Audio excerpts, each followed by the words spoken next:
By the mid-4th century, this was one of the most awe-inspiring and spectacular places in the entire ancient world. Its combination of art, religion, money made it in modern-day terms the equivalent of the wealth of the Swiss banks, the religious power of the Vatican, the advertising potential of the World Cup, and the historical importance of all the world's museums combined. This is Delphi, on the slope of Mount Parnassus in central Greece.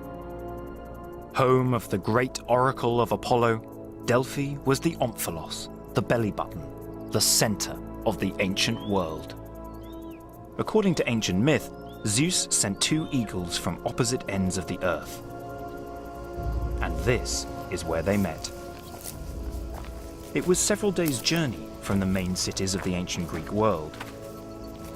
Yet for centuries, not just ordinary people, but kings and ambassadors from great cities and empires struggled up here in search of answers to their most puzzling questions. Fundamentally, they came here to ask the oracle of the god Apollo about the future.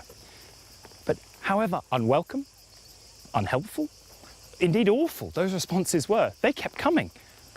Why? And why do we still come here as tourists today? For me, it was because Delphi told the ancient Greeks something about themselves. Indeed, above the entrance to the Temple of Apollo, where they went to see the oracle, was a simple inscription. It said, "Gnoti se auton," know thyself. And that message, I think, isn't just important to the ancient Greeks. I believe that know thyself, the message of Delphi and everything that was incarnate in this place, still has meaning and importance for us today.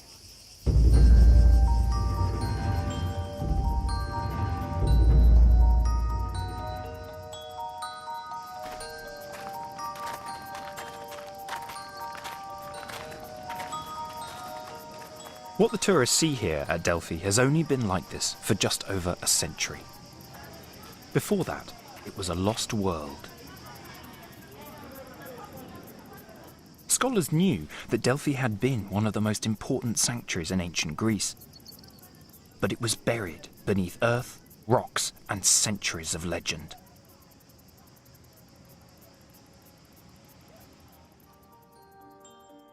The answer was to dig. And just about everybody had their shovels at the ready. Ever since the Renaissance, Europeans had looked to ancient Greece as the foundation of Western culture. By the 1890s, American, French, and German teams were negotiating with the Greek government for the right to excavate.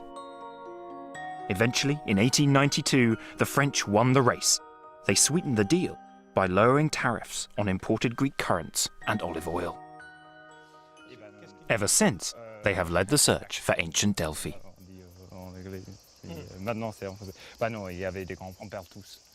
When I first began studying the sanctuary as a young postgraduate, French scholars like Dominique Moulier were an enormous inspiration.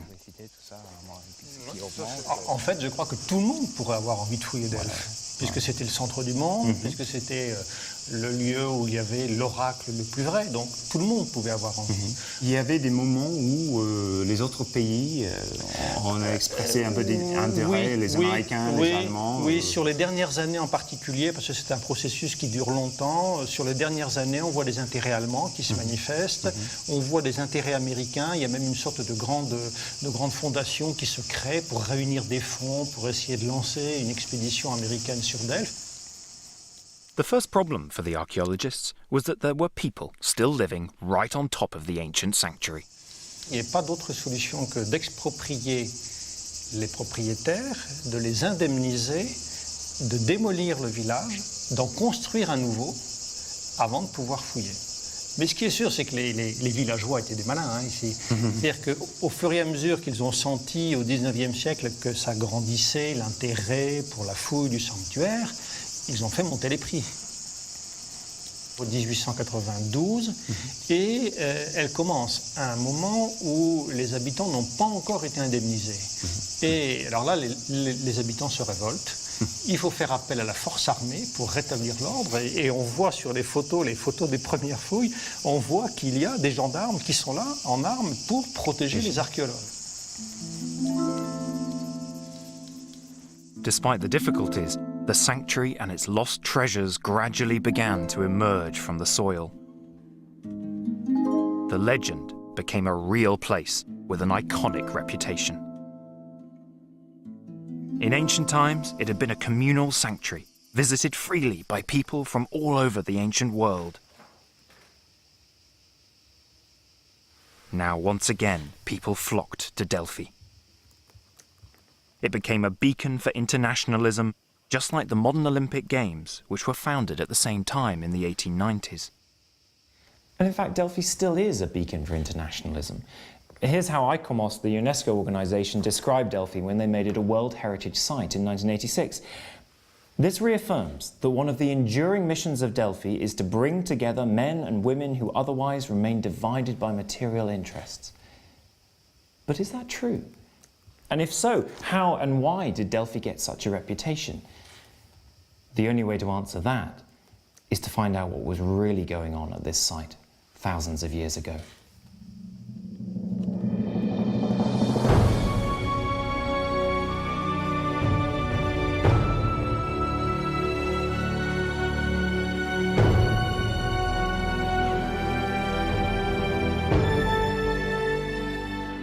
At its height, the sanctuary at Delphi covered more than 100 acres.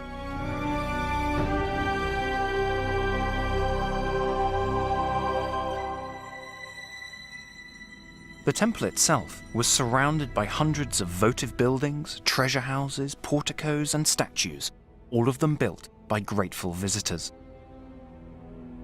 Some of them had come hundreds of miles. They included rulers from across the ancient world, from the legendary King Midas in the 8th century BC to the Roman Emperor Hadrian 1,000 years later. And the visitors came for the oracle, to ask the god Apollo for answers to their questions about the future. But what actually happened when they got here? Well, luckily, one of the several accounts we have is the writings of a real insider. He was a priest at the temple called Plutarch. What Plutarch tells us is that the oracle operated on only 9 days each year. On those days, crowds of worshippers would queue to ask their question.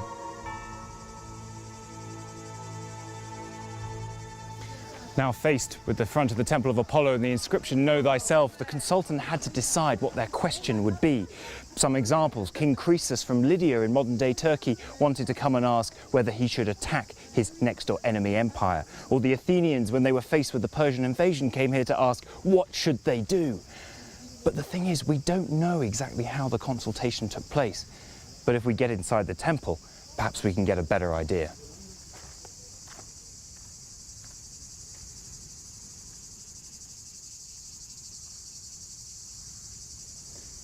And here we are, inside the sacred temple of Apollo, following in the footsteps of the people who came to consult the oracle, moving from the public front end of the temple towards the back, the inner sanctum, the most sacred area. And it's here that French archaeologists, in the most recent plan of the temple, have discovered something new. Here, this rectangular structure, what they're calling an oikos, which may well be what the literary sources talk about as the Aditon, the home of the Pythian priestess herself.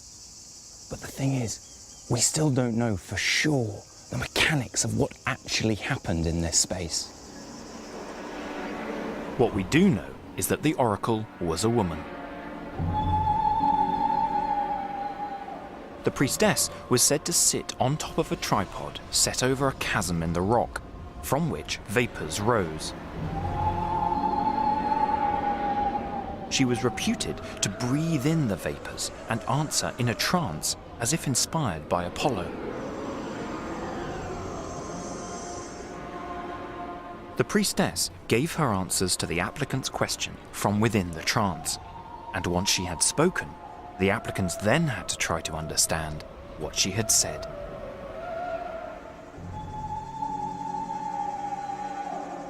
So what was the prophetic vapor that induced trances in the priestess? Well, we now know that Delphi's geology produced hallucinogenic fumes. The sanctuary grew up at a place where two geological faults crossed. And here on the temple floor, you can see the signs of subsidence caused by the two faults. And right beside the temple and its oracle is a telltale deposit.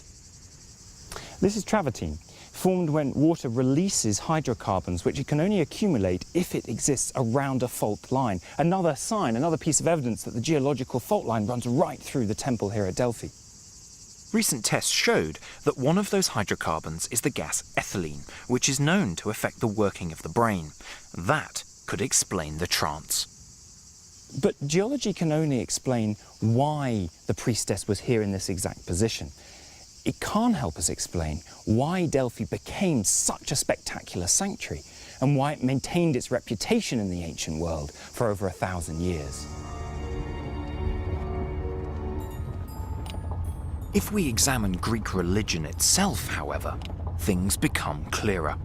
After all, oracles were a basic element of ancient Greek religious traditions, and they included some sometimes quite bizarre beliefs. And to understand the religion of ancient Greece, you have to understand that there were gods in everything and everywhere. Poseidon in the sea, Hades in the underworld, but nymphs in the grottos and the caves, Pan around you. Every tree, every bush had a god. And in that world, the gods had to be worshipped. They had to be prayed to Demeter to fertilize your fields, or Athena to watch over your city or your industry. You had to make sacrifices. You met the gods in your dreams. They cured your illnesses. They were everywhere, and they could be for you or against you. So you had to do your utmost to ensure that they were on your side. These ideas go back to the very beginnings of ancient Greece. I'm on my way to one of the oldest sacred places in the area. It lies even higher up Parnassus, behind the Delphi peaks, right off the tourist map. It was one of the many places where the ancients came to make offerings to their many gods. This is the 𝐶𝐞𝐥𝐸 cave, sacred to Pan, the god of the countryside, and to the Muses.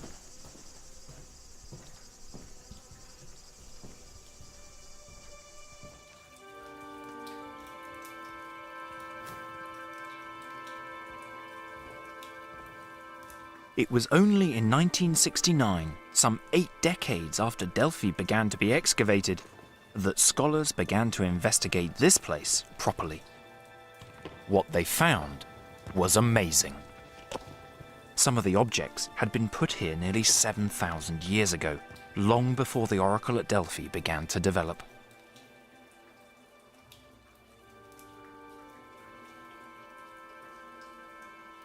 Most of them weren't as old as that, but all of them were very different from the statues and great buildings which the French had found at Delphi.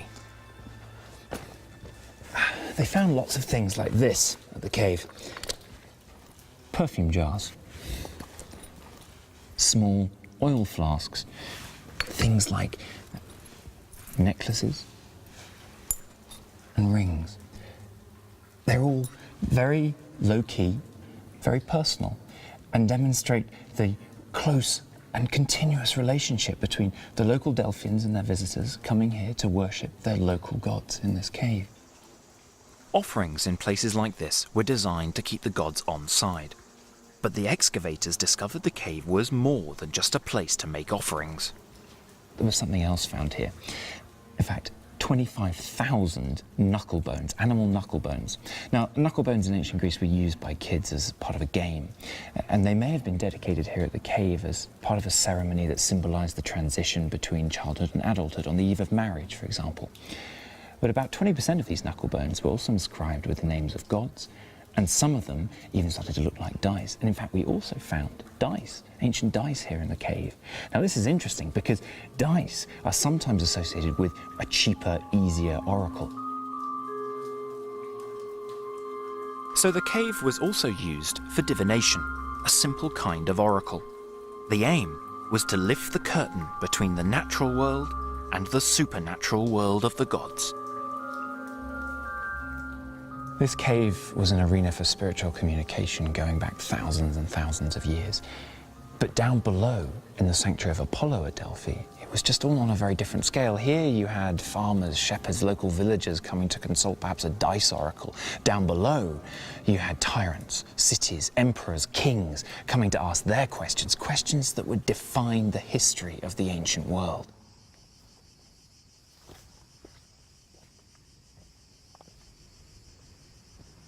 Although the Delphic oracle emerged from traditions like this, Delphi itself began as a typical settlement of the high country of central Greece. And the earliest remains indicate not a religious centre, but a prosperous town. According to Catherine Morgan, one of the leading experts on early Delphi, it was the geography here which may have made the difference. It's a very well-connected area. We're pretty close to the major mountain passes coming down from the north. We're right on a major east-west waterway. It's a really major junction. Here we've got an amazingly fertile plain, we've got quite a nice harbour, and then we've got good pasture land up above. So all the resources are here. It's a seriously big place. It's not specifically a place of pilgrimage or sanctuary, but it is a community with a religious centre. Its location on long-distance trade routes brought visitors to Delphi in increasing numbers, and the reputation of Delphi's local oracle began to spread. From 800 BC onwards, it began to attract interest and offerings from further and further afield. At first, they were small bronze statues of warriors and praying worshippers. Later, they ran to giant bronze cauldrons, and gold and silver too. The oracle was heading for stardom. And the economic effects were enormous. Almost from the minute you've separated the sanctuary from the local surroundings, you're creating a cuckoo. You've got something that is very, very high maintenance. It's requiring an awful lot of sacrificial animals, lodgings, etc., etc. Where are you going to get it from? You're warping the local economy to do that. And certainly a lot of what we know implies an increasingly rich pastoral economy supplying Delphi. So Delphi's international career began for real in the 7th century BC, and it's a career which still continues today. In one way, modern Delphi is a reincarnation of the ancient sanctuary. Hey Dern, coming live from Delphi! It still brings people from all over the world. They come now to learn about the past, not the future, but they bring with them stories about the present. Canada's gotten off pretty scot-free with regards to the economic crisis. They bring information in huge quantities. Huge riots. Every single storefront window was smashed. To find out what's going on around the world, you hardly need to leave Delphi's cafes. The new line that they've been promising for at least 5 years now, the cuts are coming in slowly. Ancient Delphi was just the same, a huge mixture of visitors. And the more people who came, the more information came with them, information which the priests and the oracle could use. So Delphi's answers were better informed and much more likely to make sense.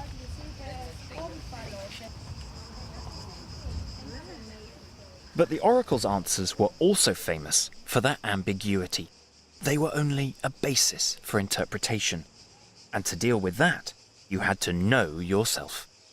When the Athenians went to ask about what they should do about the Persian invasion, they were told, trust in your wooden walls. And they had to figure out what that meant. They decided it meant the wooden walls of their ships, and they turned out to be right. But King Croesus, when he asked about whether or not he should attack his neighboring empire, he was told, if you attack, a great empire will fall.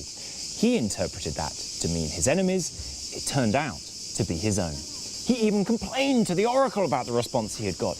But the response came back to him, saying it was your fault, your misinterpretation. The ambiguity of the response forces the question back on us, forces us to know ourselves. Once the oracle took off, Delphi took off with it. It became the focus for a whole range of other activities as people began to come here in huge numbers.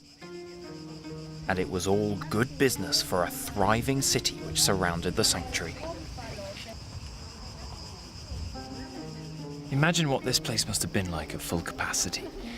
When the games were on, maybe up to 40,000 people in the stadium, here in the theatre, watching the athletic and musical competitions at night, gathered around the landscape around their campfires, glittering all over the valley.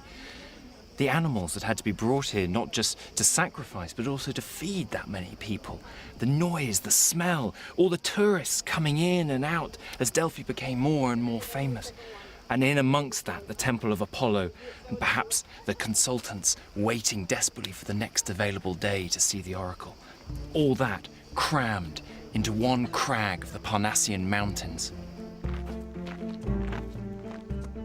Perhaps the most important international event at Delphi was the athletic festival called the Pythian Games. It took place every 4 years and rivaled the Olympics. At the top of the sanctuary, there was a spectacular stadium. Here they ran running races. Elsewhere, there was boxing, all-in wrestling, and chariot racing.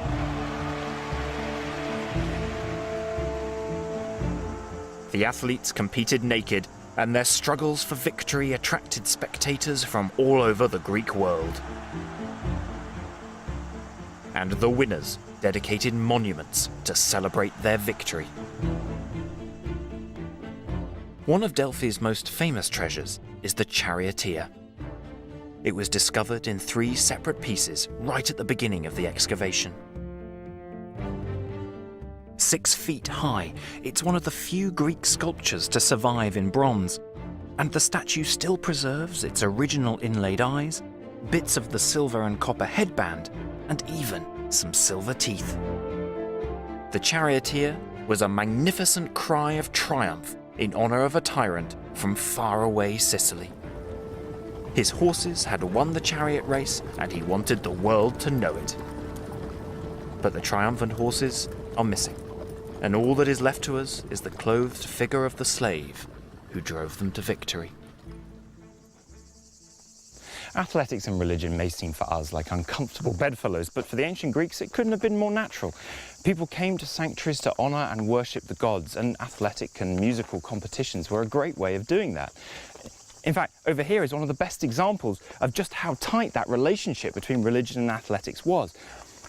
It's an instruction in the wall of the stadium saying that wine, to oinon, metharen, may not be taken out of the stadium. Not into, as we might expect, out of the stadium, because they were actually making sacrificial wine inside the stadium to use in sacrifices that would have preceded the athletic competitions. And if you did take that wine out of the stadium, you got fined at least 5 drachmas and had to make additional sacrifices to the god.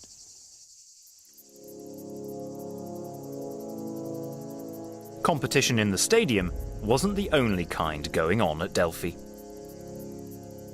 Down below in the sanctuary, peoples and cities vied with one another to shower the gods with ever grander dedications.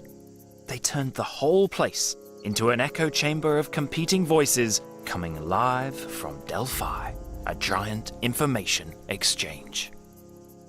It wasn't just that information was coming into Delphi, it was also being broadcast in a very public way. In a world without mass communication technology, Delphi was the giant notice board, the ancient equivalent of Piccadilly Circus, Times Square, New York, or even the advert breaks in Britain's Got Talent. If you had a message to get across, Delphi was the place to do it.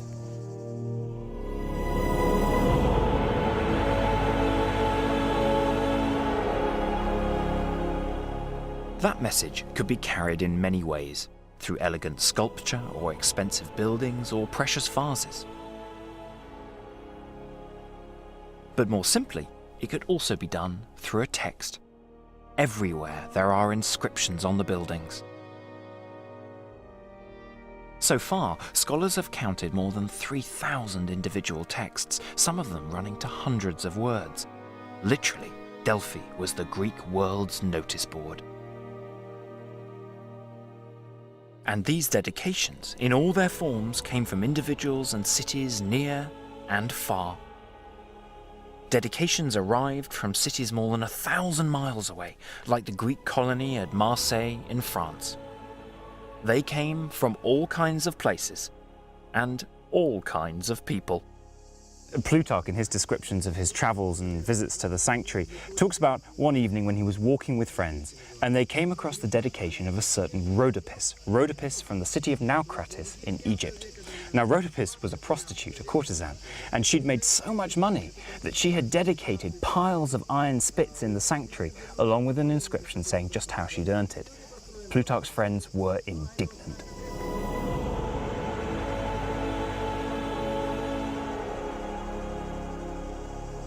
So if the Greeks came here to know themselves, what did they learn from the myriad of messages that were being broadcast from this place? Lesson number 1 seems actually to have been, show thyself. And the bigger and bolder, the better.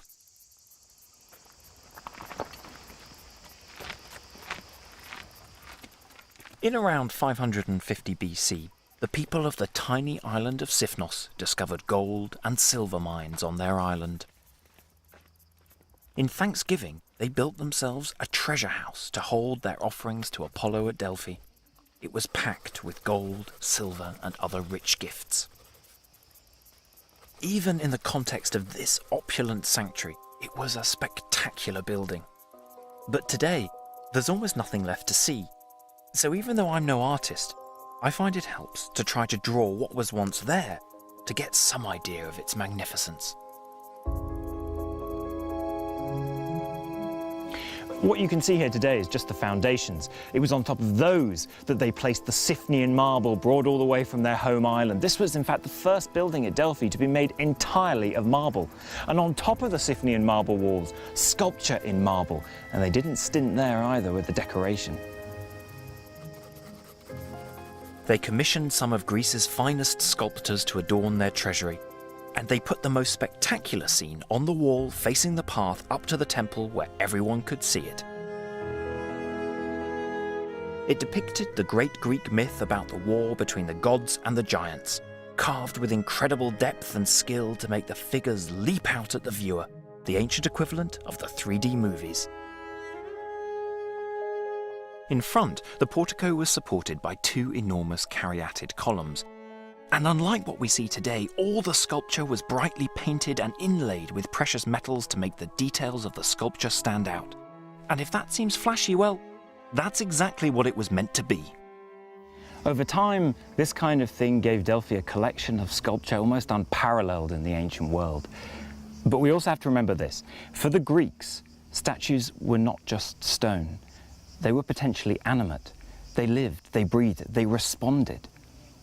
So when we look around here, we shouldn't see statues made of dead stone or bronze, but statues shimmering with life.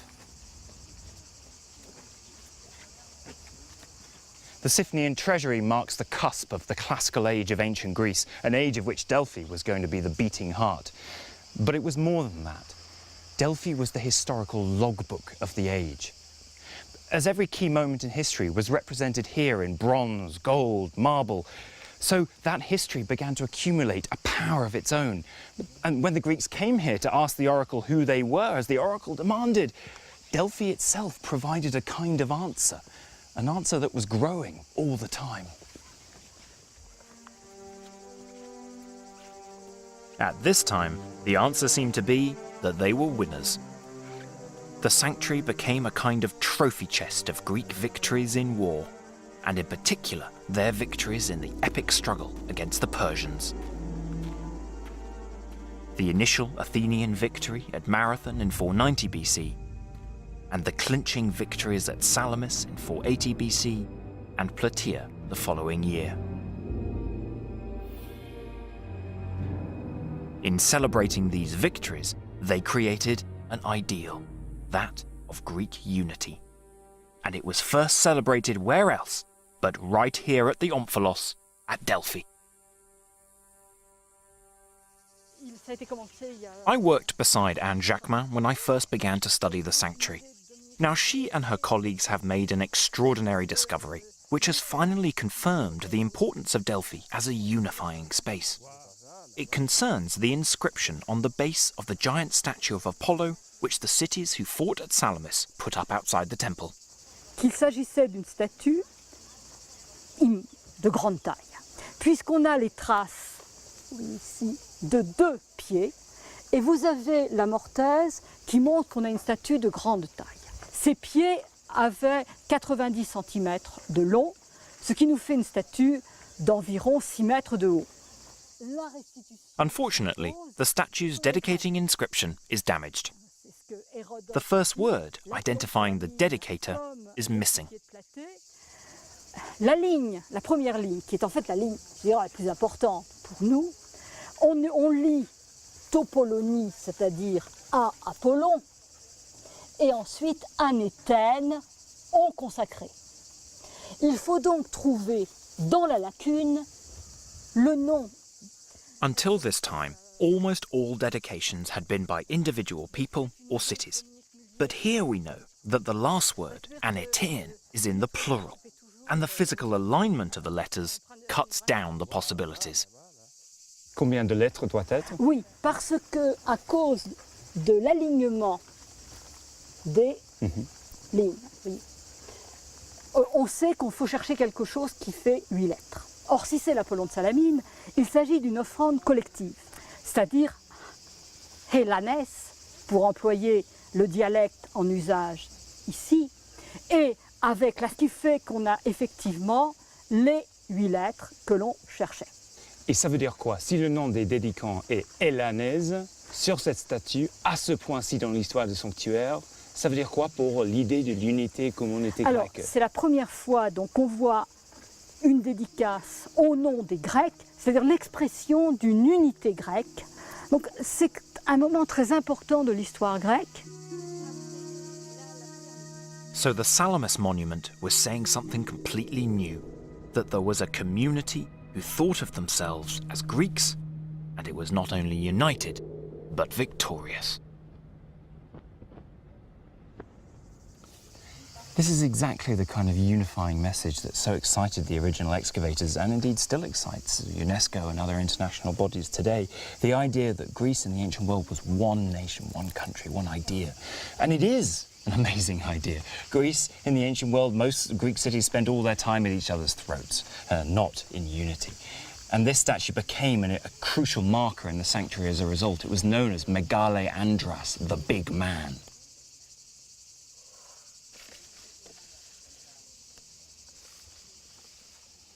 This idea of Greek unity continued to inspire dedications at Delphi. On the same terrace, a year or two later, another dedication went up.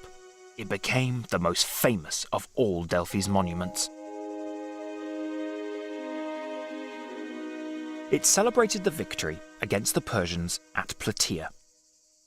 And on it were carved the names of the cities who had contributed soldiers. It was a huge bronze column made of 3 coiled serpents supporting at the top a golden tripod bowl. The serpent column was a staggering 9 meters high, and it was to become the defining icon of Delphi. But today in Delphi, there's only a replica, 5 feet tall.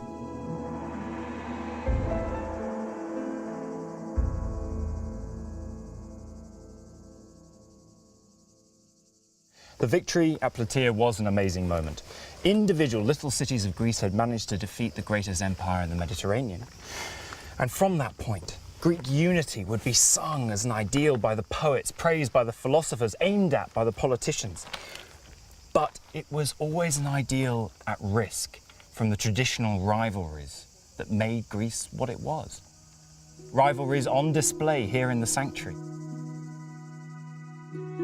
Even on the terrace surrounding the serpent column, individual cities put up still bigger monuments to their own glory. Despite the idealism, the competition continued.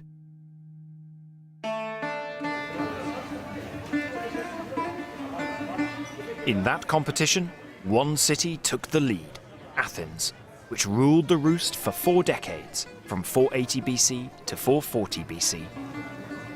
It was Delphi's advice to the Athenians to rely on the wooden walls of their fleet which had helped preserve the city in the Persian Wars. And that fed an Athenian cultural explosion which can still be heard today, as classical art, philosophy and literature were transformed.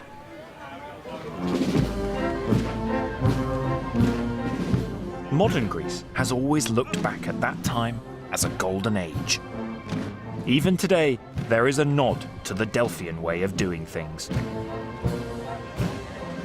Just as in Delphi, ancient Greeks put up statues and inscriptions about their victories, here on the podium of the Parliament building in Athens are the battle honours of the modern Greeks, right up to Alamein and Korea.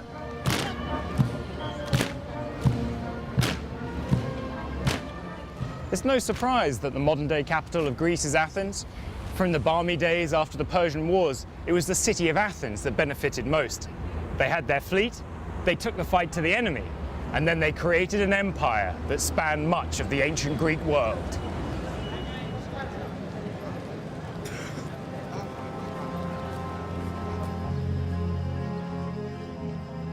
Success allowed the Athenians to decorate their city with some of the most beautiful buildings the world has ever seen.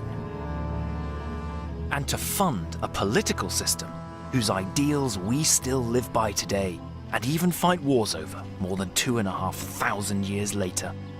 It was in Athens that democracy was born, and the idea that votes, not wealth or breeding, should determine politics.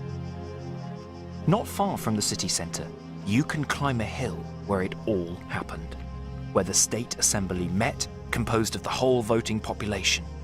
And astonishingly enough, the speaker's podium still survives, here in the middle of the flat space where the citizens stood. Most people think of the Parthenon as the centre of ancient Athens, but I believe that this place is much more important. This was the assembly of the ancient Athenians, where they came to make every decision, including going to war. This was the place that allowed Pericles later to claim that Athens was an education to all of Greece. And in fact, just centuries later, it was the governing council at Delphi who put it perhaps best. It was the Athenian people, being the font and origins of all things beneficial to humanity, who raised mankind from a bestial existence to a state of civilization. For those who built the modern state of Greece, and for those who excavated at Delphi, that idea was an irresistible call to unpack the ancient world and to make it part of their and our identity. From then on, know thyself meant knowing ancient Greece.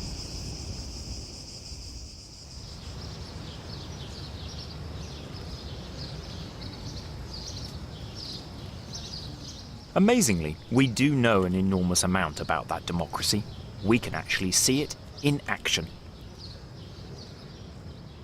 In a remote corner of the university district is the State Epigraphic Museum. I like it because it contains direct evidence of how the Athenian democracy worked. Here is the machine which decided by lot who was to sit on the 500-strong grand juries, rather like a lottery machine today.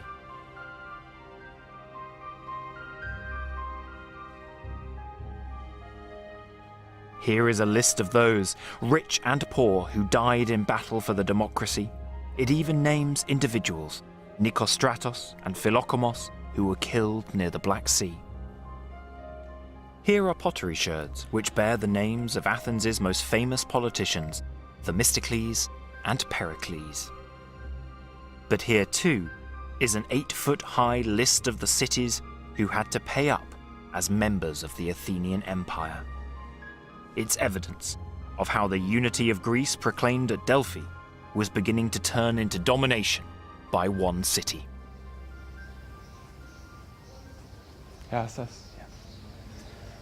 For Democrats, this is an inspiring place, coming face to face with the realities and mechanics of Athenian democracy.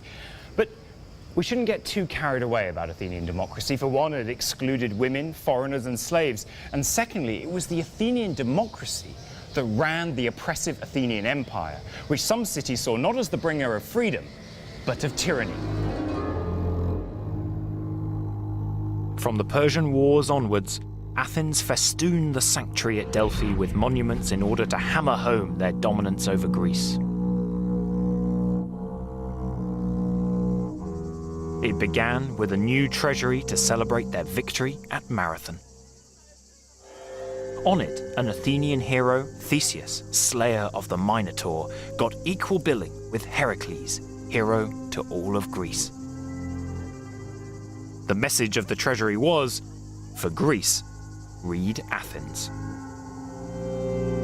But this unsubtle display of ego didn't stop there. We're at the entrance to the sanctuary, and it was here in the mid-5th century, at the height of their empire, that the Athenians built a monument that would take pole position, that would be the first thing that people saw as they came into the sanctuary. And it was an interesting monument. It wasn't just statues of gods, but also statues of the founding heroes of Athens itself.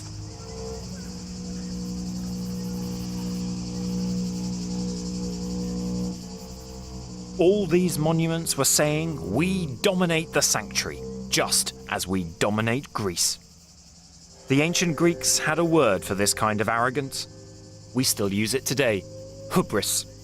Athens was riding for a fall.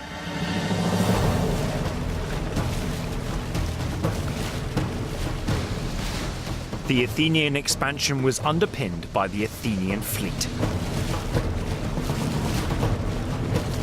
But eventually some of the other cities of Greece could stand Athenian arrogance no longer.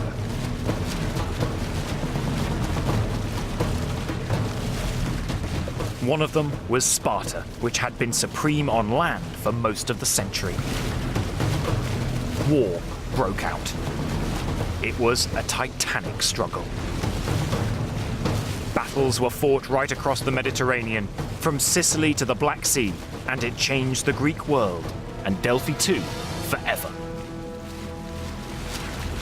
In the end, after 50 years of on-off conflict, the Spartans, with the help of Persian money, built a fleet that was able to cut off the Athenian grain supply and then defeat the Athenian fleet in battle. The result was a famous scene. The Spartans came into Athens and they forced the Athenians to knock down their own stout walls that had defended the city. But one of the best ways to see how the Spartans celebrated their great victory is back over there at Delphi.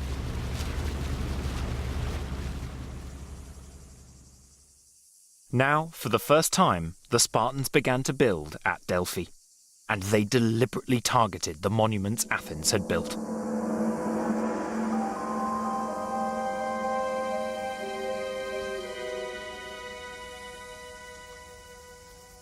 The Athenian monument at the entrance was a gift to Apollo, so the Spartans couldn't just knock it down. Instead, they upstaged it. They started by deliberately obscuring the Athenian monument with a collection of 38 statues of their own victorious generals. Then they built a dominating portico on the opposite side of the sacred way. But the struggles between the Greek cities didn't stop, and in time, even the Spartans were defeated. Right on cue, their enemies, the Arcadians, put up a monument of their own, which ruined the view of the Spartan portico.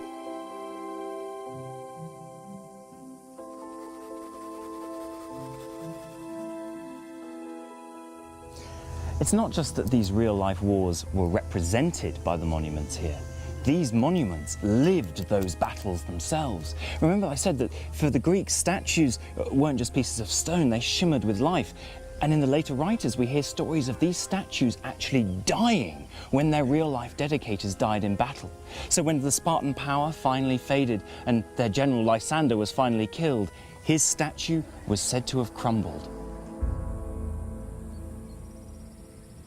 The battles rolled on.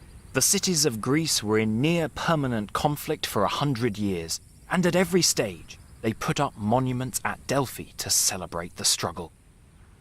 Delphi was one of the few places where Greeks could come together in common worship. But ironically, it became the place where they also expressed their differences most extremely. Know thyself. But increasingly, the story that Delphi told the Greeks was not once as it had been with the Salamis Apollo about Greek unity. Instead, it was about ungovernable ambition, a storyboard of mutual hostility. And so it's not without irony that amongst all these scenes of extravagant put-downs and one-upmanship, right next door to the maxim "Know thyself" on the temple was another, and it read simply, "Nothing in excess."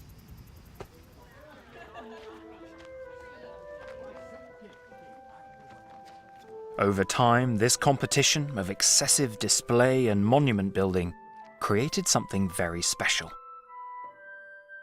Nothing could be destroyed because it all belonged to Apollo, so these monuments had to remain here for all time. As the centuries unfolded, each one was represented in the sanctuary.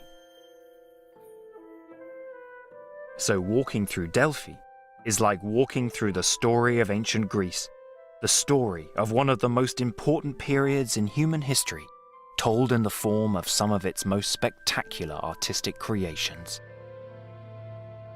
But by the mid-4th century, a new power began to take over Greece, that of Macedon. Philip of Macedon and his son Alexander the Great, who would come to take over not just Greece, but much of the ancient world.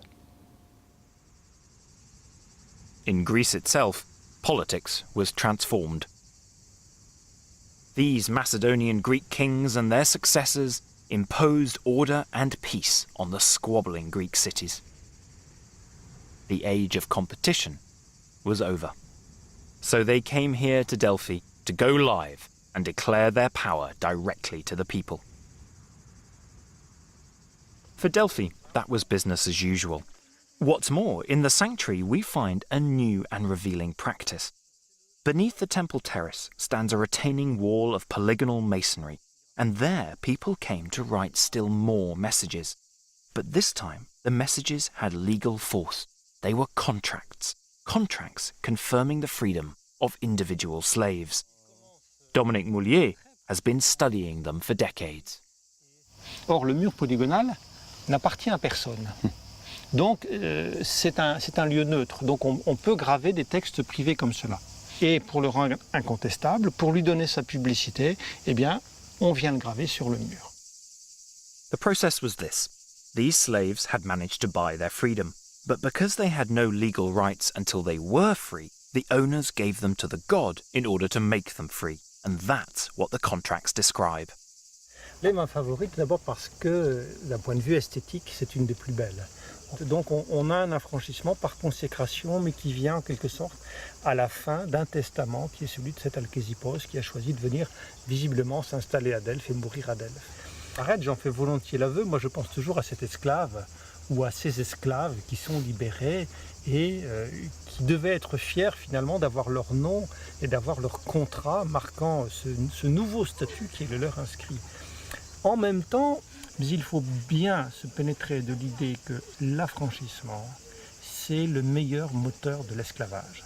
C'est-à-dire qu'en affranchissant un esclave, on reçoit de l'argent, on reçoit un capital qu'on va pouvoir réinvestir en rachetant un esclave. Ça permet de renouveler la force servile en réalité. These carvings are certainly not a declaration of human rights, but it's telling that even lowly slaves came to take their place here amongst the great and good who had been commemorated at Delphi over 700 years of Greek history. But then, in 168 BC, everything changed. A new power took over. Rome.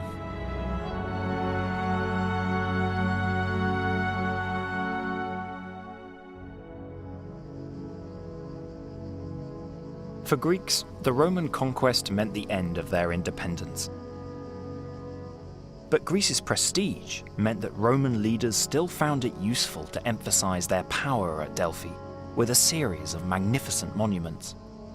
Moreover, their religious outlook was very similar, so some of the sanctuary's most beautiful treasures date from that time. The stadium was rebuilt in stone and the Temple of Apollo restored. They even expanded the gymnasium and added a characteristically Roman plunge pool. Yet something had changed. Delphi was no longer in the political mainstream. By the 1st century AD, we find even Plutarch and his friends lamenting that the oracle was no longer the political arbiter it had been. But even though the oracle was no longer being heeded on the international stage, Delphi still had its place. Even the most important people in the Hellenistic and Roman worlds tried to justify their importance by placing themselves here at Delphi. The ironies of those mottos, know thyself and nothing in excess, continued. But then something happened which did finally bring a halt to Delphi's story. And to understand what that was, we need to go a very long way indeed.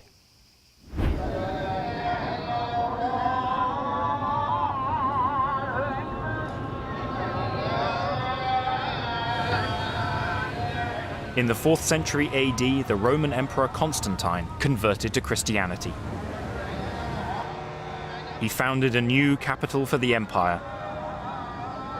It's now known as Istanbul, but the emperor renamed it Constantinople after himself, and it was a Christian capital. Not long afterwards, one of his successors banned divination in the political field, and a decade after that, another Roman emperor banned the ancient gods completely. In 360 AD, the last pagan emperor Julian sent a question to the oracle back at Delphi. But the sources say that this is the only response he received. Tell the king, the fair-wrought hall has fallen to the ground. The water of speech even is quenched. The oracle at Delphi had finally fallen silent.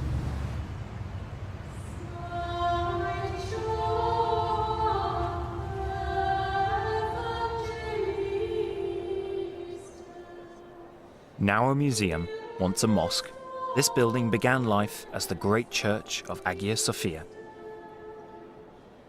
It was built by one of Constantine's successors as the state church of the new Christian empire. The emperors decreed that the center of the world, the Omphalos, was no longer at Delphi, it was here. The emperors were crowned here in Hagia Sophia in a place they called the Omphaleon. The architecture and symbolism here show all too clearly how the world of classical Greece had been transformed forever. This place's name, Hagia Sophia, means holy wisdom, but not the kind of wisdom, that edgy self-awareness that was on display at Delphi. Here, that wisdom is part of a monotheistic religious orthodoxy. And the politics it represents isn't that of the showing off and elbow shoving of the classical Greeks. Here, it's all about an absolute, incontestable autocracy. And in that very new world, the Omphalos is now the place where the Byzantine emperors themselves were crowned. But astonishingly, here in this city, there is still a direct link back to the days when Delphi had been the center of the ancient world. In the emperor's new capital, there had to be a stadium for chariot races. Bigger and better than racetracks anywhere else, including Rome. With, in the middle, where everyone could see it, cultural booty from all round the empire.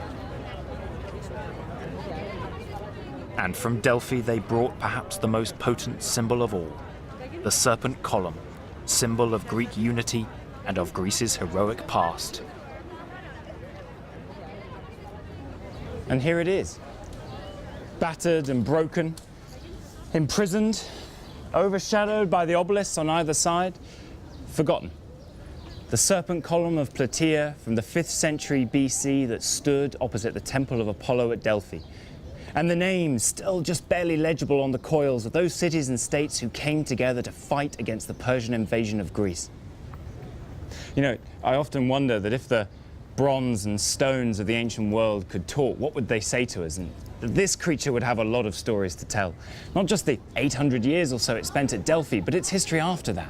When it came here to Constantinople, modern-day Istanbul, was placed in the Hippodrome, the charioteers it saw racing round it, the wars, the crusades, got turned into a fountain at one point. And it's incredibly sad sight to see it now today, forgotten in something almost akin to a bit of a rubbish dump. But we have to remember this piece is almost 2,500 years old.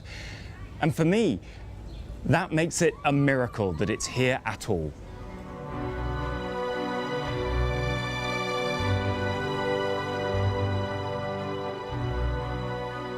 For this small town on the side of a Greek mountain, it's been an astonishing career.